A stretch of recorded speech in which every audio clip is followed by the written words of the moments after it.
"Impressive," I said as I walked towards the tradesman. "Good morning, my name is Audan." The traders nodded and announced themselves. "We are Brother Skald. We bring many fine wares for you and your people if you have other valuables to trade." The tradesman rubbed his clean-shaven chin, when I noticed a fresh cut across part of his face. "That's a nasty cut. Have you been in any battles recently?" The man laughed and pulled down his hood further. "The only battle I lost was with the ship's rigging. A line snapped and smacked me in the face when we hit rough seas." I looked over the tradesman's shoulder to see a small handful of men aboard his ship, moving goods and clearing up the decks. "How much for the gold?" The tradesman rubbed his chin coarsely and extended his open hand towards me. "What are you willing to pay?" The scoundrel. He wanted me to overbid, but I would have none of it. "I have iron ore and furs." The tradesman shook his head vigorously. "Iron ore is easy to come by, and furs are plentiful in our lands. What else do you have?" I walked back to Valdemar. "He does not want iron or furs." Valdemar looked over my shoulder at the tradesman. "Weapons?" Valdemar called out. The tradesman turned to his brother, whispering in his ear. He turned his gaze back towards us and nodded. "Let me see what you have." Valdemar placed his fingers between his lips and whistled loudly. A guardsman ran back to the top of the hill and retrieved several other warriors carrying a larger leather bundle, supported by a log carried upon their shoulders. The men stepped up in front of the traders and opened the leather covering, revealing swords, daggers, axes, and spears.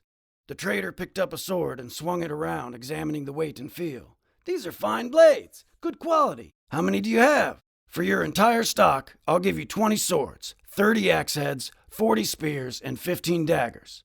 The tradesman turned back to his brother and whispered in his ear. 30 swords." Valdemar shook his head. 23, replied Valdemar. 28. Valdemar shook his head again and removed his hands from his pockets. 25. The tradesman spoke privately with his brother once more and then nodded his head. "Deal!" The tradesman approached Valdemar and shook his hand. The other man approached me and extended his arm as well. "Congratulations on your purchase, my friend." I shook his hand. "Thank you. Your name is Audan, is it not?" I suddenly became uneasy. "Perhaps. Who is asking?" "I have a message for you. It was written in blood." The tradesman pulled out a knife and thrust it towards me. I stepped back but tripped on a rock and fell. The tradesman lunged down towards me with a crazed look in his eye. He descended upon me when a hand gripped his hair, pulling his head back and cutting his throat. Valdemar released the tradesman, letting his body fall to the ground. Something struck the ground near my head and I looked up to see an arrow shaft. An archer was posted at the top of the sail and screamed at me. "Get up, boy!" Valdemar yelled. I rushed to Seda and pulled her in front of me as we ran up the hill. "To arms! To arms!" Iget yelled. Warriors rushed down the hill, and when Seda and Kenna were out of harm's way, I rushed back down with the men to assault my would-be assassins. Valdemar reached the other tradesman and knocked him in the head with the broadside of a sword. He turned back to two of his men and pointed downward. "Keep him alive. I have questions for him."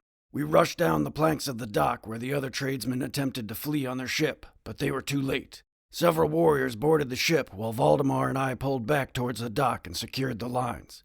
We jumped aboard the ship and I swung my sword from side to side. Only 4 men remained aboard, including the archer up above. "Drop your weapons and you may live. Do not and you will die." The archer atop the rigging pulled out a sword from his sheath. "Long live the Dark Queen!" He ran the blade through his gut and fell into the water below. The other 3 men followed suit, running to the far side of the ship and sinking blades into their bellies. I rushed to the railings and looked down to see their lifeless corpses sink into the icy waters below. "What the hell was that?" Iget exclaimed. "Assassins. Where's the other tradesman?" I looked back towards the beach where the remaining Skald brother sat upright on his knees while a guard pressed a blade against his back. We ran off the ship and back down to the docks until reaching the treacherous bastard. "Who sent you?" He spit on me and I stuck him with my fist and pulled his head back by his hair. "Who sent you?" I yelled. "The Dark Queen is coming, Audan. She has spies everywhere, and now she knows where you are." I pressed the tip of my blade against his chest and plunged it in deeply.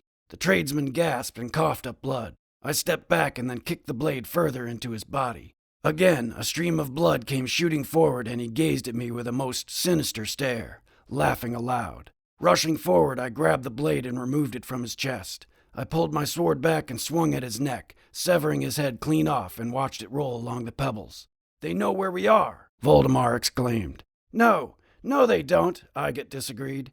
"They were a search party. That's why they were trying to get away. They didn't know Audan would be here."